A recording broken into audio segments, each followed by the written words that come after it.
اعوذ باللہ من الشیطان الرجیم بسم اللہ الرحمن الرحیم قال اللہ تعالیٰ فی سورۃ آل عمران ھذا بیان للناس وہدی وموعظۃ للمتقین صدق اللہ العظیم۔ رب اشرح لی صدری ویسر لی امری واحلل عقدۃ من لسانی یفقہوا قولی رب یسر ولا تعسر وتمم بالخیر آمین یا رب العالمین۔ سورہ آل عمران کی ایک مختصر سی آیت میں نے آپ کے سامنے تلاوت کی ہے، اور اس میں استعمال ہونے والے بہت سارے الفاظ آپ انشاءاللہ تعالیٰ گرامیٹیکلی سمجھ سکتے ہیں۔ اس میں پہلا لفظ میں نے بولا ہے جی ھذا، جو کہ انشاءاللہ تعالیٰ ہمارا آج کا ٹاپک جو ہے اس کا ایک حصہ ہوگا۔ آگے آیا ہے بیان، ھذا بیان، یہ ایک بیان ہے۔ کن کے لیے؟ للناسی، لوگوں کے لیے، عام لوگوں کے لیے ایک بیان ہے، لیکن ہدن و موعظۃ، ہدایت ہے اور نصیحت ہے۔ کن کے لیے؟ للمتقین، ان کے لیے جن کے اندر خوف خدا ہے، کیونکہ نصیحت سے فائدہ وہی لوگ اٹھاتے ہیں جن کے اندر خوف خدا ہوتا ہے، جن کے اندر ڈر ہوتا ہے۔ قرآن مجید کے بارے میں جیسے اللہ تعالیٰ نے فرمایا کہ یہ ہدی للناس ہے، تمام انسانوں کے لیے ہدایت ہے، لیکن سورۃ البقرہ کے آغاز میں فرمایا کہ ہدی للمتقین ہے۔ اس سے ہدایت وہی حاصل کریں گے جن کے اندر خوف خدا ہے، خوف ہے۔ جو ڈرتے ہی نہیں ہیں، انہیں جتنا مرضی ڈرایا جائے ان پہ اثر نہیں ہوتا۔ ہاں، جن کے اندر خوف ہوگا وہ اس سے ضرور فائدہ اٹھائیں گے۔ تو یہاں بھی یہی بات کی گئی ہے کہ یہ بیان ہے عام انسانوں کے لیے، لیکن ہدایت اور نصیحت ہے، یاد دہانی ہے متقین کے لیے۔ تو اللہ تعالیٰ سے دعا کرنی چاہیے کہ اللہ تعالیٰ ہمیں اپنا ڈر جو ہے وہ عطا فرمائے، کیونکہ اس کے بغیر کوئی چارہ نہیں ہے۔ ذہن میں رکھیے گا، اگر ڈر ہوگا تو انشاءاللہ تعالیٰ کچھ بات بنے گی، اگر ڈر نہیں ہوگا تو آپ کو یاد ہوگا کہ ابو جہل کے بارے میں آتا ہے کہ جب اس کے سامنے بات آئی کہ جہنم پہ 19 فرشتے مقرر ہیں، تو اس نے یہ کہا تھا کہ 4 کو 5 کو تو میں اکیلا سنبھال لوں گا، تم میں سے کوئی ایسا نہیں ہے جو باقی 1 2 کو سنبھال لے۔ تو خوف، ڈر، یہ بہت ضروری ہے۔ اور یہ جو میں نے آپ کے سامنے جملہ بولا ہے ھذا بیان، یہ ایک جملہ اسمیہ بولا ہے۔ اس میں اگر آپ تھوڑا سا غور کریں تو ھذا اسم اشارہ ہے، اور اسماء اشارہ معرفہ ہوتے ہیں، ہم نے پڑھا ہے، اور مبتدا کے لیے شرط ہے کہ وہ معرفہ ہو، تو ھذا مبتدا بن سکتا ہے۔ اس کے بعد دوسرا لفظ میں نے بولا ہے بیان، بیان کا لفظ نکرہ ہے، تو معرفہ پلس نکرہ کمبینیشن ہمارا جملہ اسمیہ بنتا ہے۔ تو ھذا بیان کے معنی ہے یہ بیان ہے، آپ نے خود لگانا ہے۔ تو ایک جملہ میں نے آپ کے سامنے پہلے سے ہی رکھ دیا ہے، تو آج ہم انشاءاللہ تعالیٰ اپنے جملہ اسمیہ میں مبتدا کی جگہ اسماء اشارہ استعمال کر کے جملے بنائیں گے۔ ذہن میں تازہ کر لیجئے کہ جملہ اسمیہ جو ہے اس کے 2 مین پارٹس ہوتے ہیں، مبتدا اور خبر۔ مبتدا اس اسم کو کہا جاتا ہے جس سے جملہ اسمیہ کی ابتدا ہو رہی ہوتی ہے، اور خبر اس اسم کو یا اس حصے کو کہا جائے گا۔ ابھی چونکہ ہم اسماء سے ہی جملہ اسمیہ بنا رہے ہیں، تو ہم یوں کہہ سکتے ہیں کہ خبر اس اسم کو کہا جائے گا جو مبتدا کے بارے میں بتائی جا رہی ہے۔ مبتدا معرفہ ہوتا ہے اور خبر نکرہ ہوتی ہے، دونوں اعراب کے اعتبار سے مرفوع ہوتے ہیں، اور جنس اور عدد کے اعتبار سے دونوں میں مطابقت ہوتی ہے۔ اس اعتبار سے ہم نے معرفہ کی جو اقسام پڑھی تھیں 6، ان میں سے ہم نے اس میں علم کو مبتدا کی جگہ پر استعمال کر کے جملے بنا لیے تھے، پھر ہم نے معرف باللام اسم کو مبتدا کی جگہ پر رکھ کر جملے بنا لیے تھے۔ آج ہم معرفہ کی ایک اور قسم اسماء اشارہ کو مبتدا کی جگہ پر رکھ کر جملے بنائیں گے۔ تو اسماء اشارہ ہمیں جاننا بہت ضروری ہے کہ عربی زبان میں استعمال ہونے والے اسماء اشارہ کون کون سے ہیں، کیونکہ اردو میں جو اشارے کے لیے الفاظ استعمال ہوتے ہیں ان سے ہم بخوبی واقف ہیں، اسی طرح انگریزی میں۔ اردو میں قریب کی چیز کے لیے یا قریب کے انسان کے لیے یہ کا لفظ استعمال کرتا ہوں، اور دور کی چیز یا دور کے انسان کے لیے وہ کا لفظ، اور میرے پاس یہ 2 ہی لفظ ہیں صرف۔ یہ کا لفظ میں مذکر کے لیے بھی استعمال کروں گا اور مؤنث کے لیے بھی، وہ کا لفظ اسی طرح میں مذکر کے لیے بھی مؤنث کے لیے بھی، پھر اسی طرح یہ کا لفظ میں واحد کے لیے بھی استعمال کروں گا اور جمع کے لیے بھی، اور وہ کا لفظ واحد کے لیے جمع کے لیے. گویا یہ اور وہ، یہ دو لفظ ہیں میرے پاس اردو میں استعمال ہونے والے اسماء اشارہ جو کہ میں واحد جمع مذکر مؤنث کے لیے استعمال کرتا ہوں. ہاں انگریزی میں تھوڑا سا فرق ہو جاتا ہے. مذکر مؤنث کے لیے تو ایک ہی اسم اشارہ استعمال ہوتا ہے دس، قریب کے لیے اور دور کے لیے دیٹ. لیکن واحد اور جمع میں تھوڑا سا ہم فرق کر دیتے ہیں. ہم قریب کے لیے جمع کا اشارہ دیز استعمال کرتے ہیں اور دور کے لیے دوز کا اشارہ. تو انگریزی میں تھوڑا سا آپ کو مزید کچھ پڑھنا پڑتا ہے. اب چونکہ آپ عربی زبان پڑھ رہے ہیں تو اس میں آپ کو پتہ ہے کہ عدد کے اعتبار سے اسم تین طرح کا ہوتا ہے، یعنی واحد، مثنیٰ، جمع، پھر مذکر مؤنث ہیں ہی ہیں، پھر قریب اور دور. تو ان سب کے لیے الگ سے اشارے استعمال ہوں گے. یعنی اردو اور انگریزی میں جو مذکر مؤنث کے لیے ایک ہی تھے، عربی میں ایسا نہیں ہوگا. عربی میں مذکر کے لیے اشارہ الگ ہوگا، مؤنث کے لیے الگ، قریب. اسی طرح دور کے لیے مذکر کے لیے الگ، مؤنث کے لیے الگ. پھر مثنیٰ کے لیے اشارے الگ ہوں گے، پھر جمع کے لیے اشارے جو ہیں وہ آپ کے سامنے آئیں گے. تو پورا چارٹ آپ کے سامنے آ جائے گا. لیکن انشاءاللہ تعالیٰ اس چارٹ کے ذریعے آپ قرآن مجید میں استعمال ہونے والے تمام اسماء اشارہ کو اچھی طرح سمجھ جائیں گے انشاءاللہ. تو سب سے پہلے ہمیں عربی زبان میں استعمال ہونے والے اسماء اشارہ جو ہیں وہ معلوم ہونے چاہیے.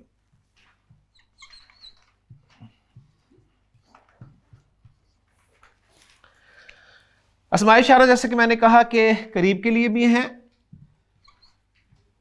اور دور کے لیے بھی. اور دور کے لیے ہم اردو میں بھی ایک لفظ استعمال کرتے ہیں، بعید. تو یہ عربی کا لفظ ہے، دور فارسی کا ہو جائے گا اور بعید عربی کا. تو قریب عربی کا ہی لفظ ہے جو ہم اردو میں استعمال کرتے ہیں. اب قریب کے لیے مذکر اور مؤنث دونوں کے اسماء اشارہ ہمیں چاہیے. تو میں یہاں پر مذکر کے لیے ایک سمبل جو ہے وہ ڈرا کر لیتا ہوں تاکہ جگہ بچ جائے. تو یہ مذکر کے لیے سمبل میں بنا، یعنی یہ جو آپ کو سمبل نظر آئے اس سے مراد مذکر ہے. مؤنث کے لیے یہ سمبل. اسی طرح بعید میں بھی مذکر کے لیے اور مؤنث کے لیے. پھر ہمیں واحد کے اسماء اشارہ معلوم ہونے چاہیے، ہمیں مثنیٰ کے اسماء اشارہ معلوم ہونے چاہیے، اور ہمیں جمع کے اسماء اشارہ معلوم ہونے چاہیے. گویا یہ جو چارٹ آپ کے سامنے آئے گا اس میں انشاءاللہ تعالی جنس، عدد اور وسعت کے اعتبار سے اسماء اشارہ آ جائیں گے. وسعت آلریڈی ہمیں معلوم ہے اسماء اشارہ کی کہ معرفہ ہوتے ہیں.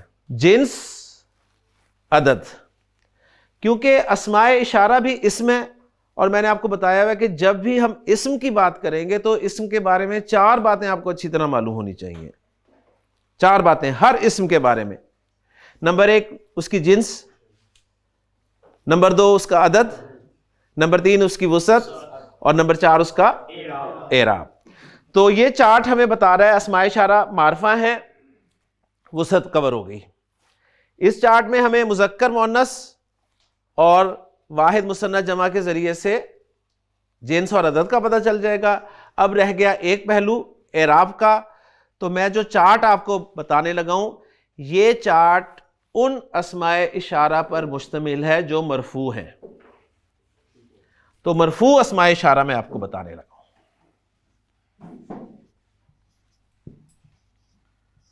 مرفوع اس لیے بتا رہا ہوں کہ ابھی ہمیں ضرورت ہی مرفوع اسماء اشارہ کی ہے. کیوں ضرورت ہے ہمیں مرفوع اسماء اشارہ کی؟ کہ ہمارے جو جملہ اسمیہ کے دو پارٹس ہیں، مبتدا اور خبر، وہ دونوں مرفوع ہوتے ہیں. تو ہمیں مرفوع اسماء اشارہ تو آنے چاہیے نا کم از کم. لیکن آج انشاءاللہ تعالیٰ آپ کو مرفوع کیا، منصوب اور مجرور بھی آ جائیں گے انشاءاللہ تعالیٰ. تو واحد مذکر قریب کے لیے عربی زبان میں استعمال ہونے والا اشارہ، اسم اشارہ جو ہے وہ آپ کا پسندیدہ ہاذا ہے. ہاذا،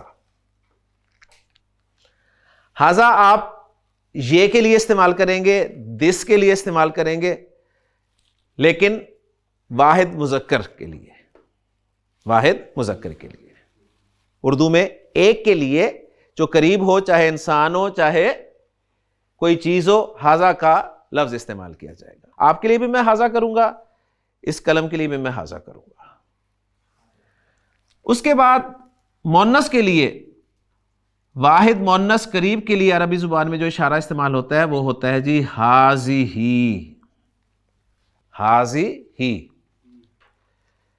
اگر آپ سے پوچھوں جی یہ کے لیے عربی میں کیا لفظ استعمال ہوتا ہے, تو آپ کہیں گے جی دو لفظ استعمال ہوتے ہیں, ہاذا اور ہازیہی.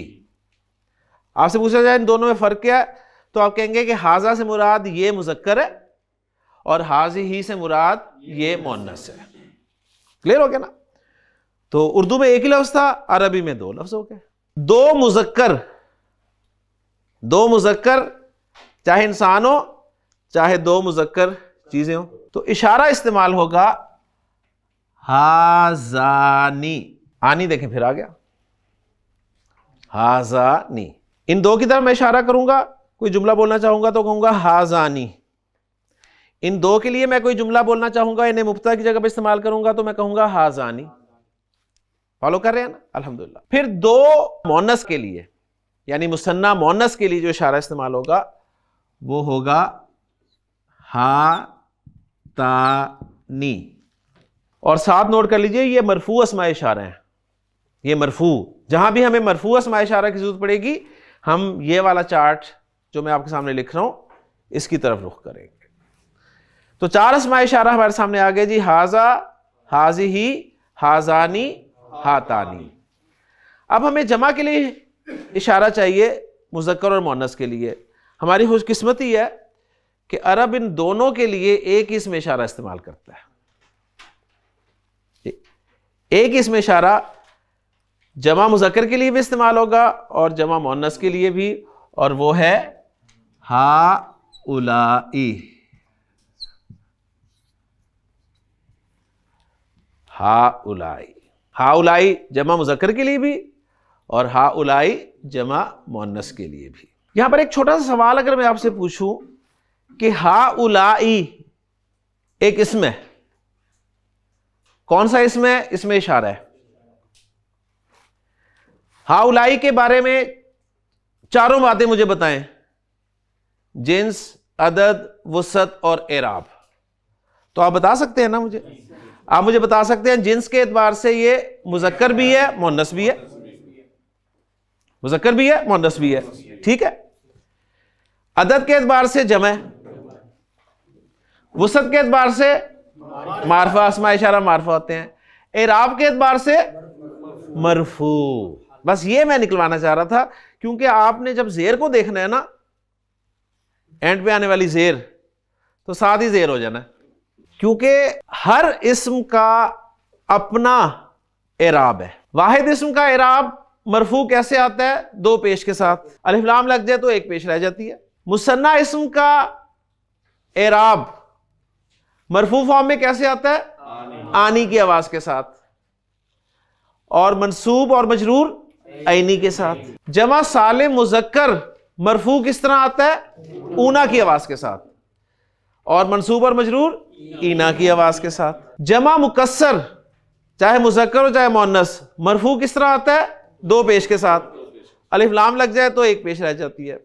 اور منصوب کس طرح آتا ہے؟ دو زبر کے ساتھ. الف لام لگ جائے تو ایک زبر. اور مجرور کس طرح آتا ہے؟ دو زیر کے ساتھ. الف لام لگ جائے تو ایک زیر رہ جاتی ہے. اور اسماء اشارہ اگر آپ سے پوچھا جائے تو آپ کہیں گے ابھی تک کہ ہاذا یہ مرفوع ہے, ہازیہی یہ مرفوع ہے, ہازانی یہ مرفوع ہے, ہاتانی یہ مرفوع ہے. یہ تو کنفرم مرفوع ہے نا, آنی سنائی دے رہا ہے. ہاؤلائی مرفوع ہے. ابھی آپ یہ کریں گے تو الحمدللہ یہاں پر 5 اسماء اشارہ کے ساتھ ہی ہمارے قریب کے اسماء اشارہ مکمل ہو گئے. اب چلتے ہیں دور کی طرف. دور کے لیے واحد مذکر کا جو اشارہ استعمال ہوتا ہے وہ ہوتا ہے ذالکہ. ذالکہ کس کے لیے استعمال ہوگا؟ واحد مذکر کے لیے جو دور ہو. واحد مذکر کے لیے جو دور ہو.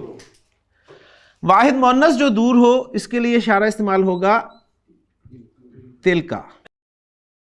ذالکہ اور تلکا دو اسماء اشارہ آپ کے سامنے آ گئے ہیں دور کے لیے, جس میں ذالکہ مذکر کے لیے اور تلکا مؤنث کے لیے اور دونوں واحد کے لیے. ان دونوں کی پہلے میں آپ کو جمع بتاؤں گا, مثنیٰ کی طرف بعد میں آؤں گا. ان دونوں کی جمع کے لیے ایک ہی لفظ عرب استعمال کرتا ہے اور وہ ہے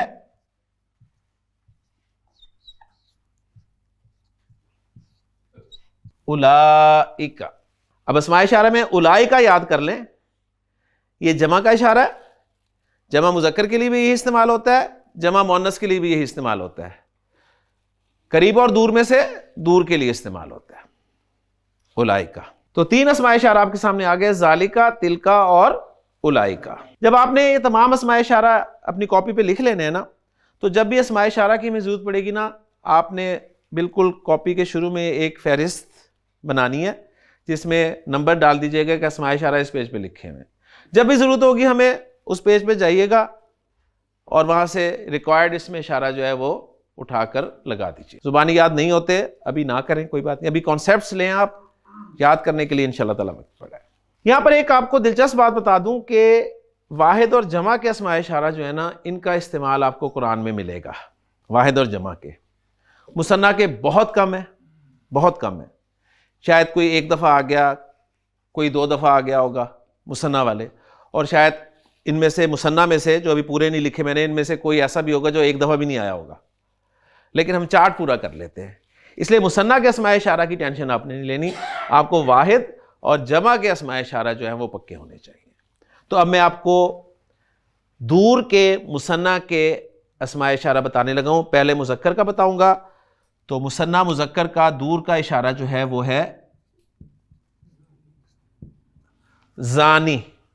زانی.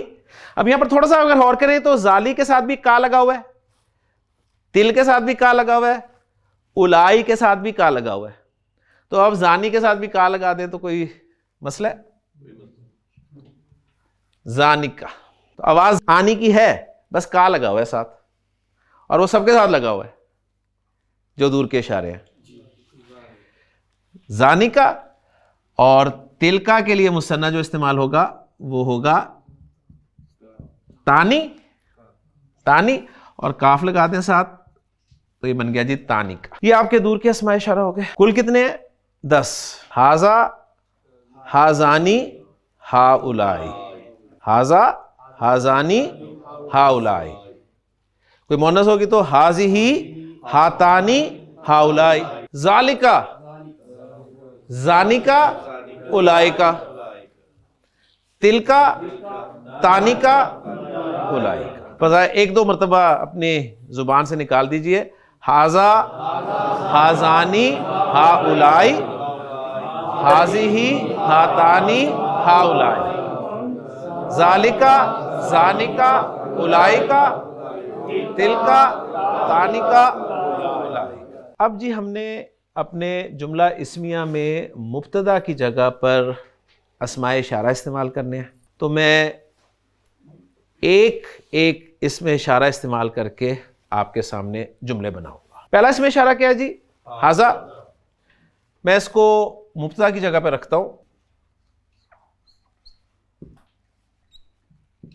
ہاذا. جو مبتدا کے لیے ہم نے شرطیں پڑھی ہیں وہ پوری ہو رہی ہیں نا, معرفہ. اوکے.